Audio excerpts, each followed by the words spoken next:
Well, the share market looked okay for about 8 minutes, following a rise on Wall Street on Friday. Then it rolled over like a tired old whale and sank underwater. By lunchtime, it was below Friday's close and totally lacking support.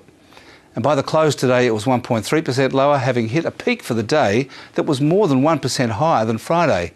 In other words, there was a 2.5% turnaround intraday. Here are some of the biggest falls, and not surprisingly, it was all about gold and commodities. Gold miner Newcrest dropped 9%, Rio Tinto 4%, uranium miner Paladin was 16% down, Myer fell below $2 for the first time, One Steel fell 6%. But the banks went up today as investors sought the safety of yield, and so did the big grocers Woolworths and Wesfarmers. And gun shares jumped 10%, although they're still just 17 cents, which is $1 less than they were 2 years ago. Now, 10 days ago, I said the gold price might have another $100 to fall to get back to its long-term trend line.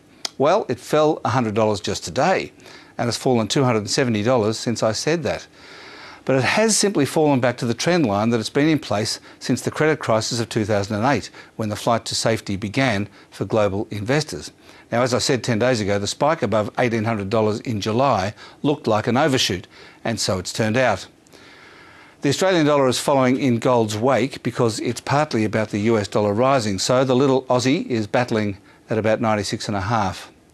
It's mostly good news except for travellers and motorists. Here's a graph of the petrol prices and what it would have been if the dollar had stayed above 109.5. What might have been, eh? And that's finance.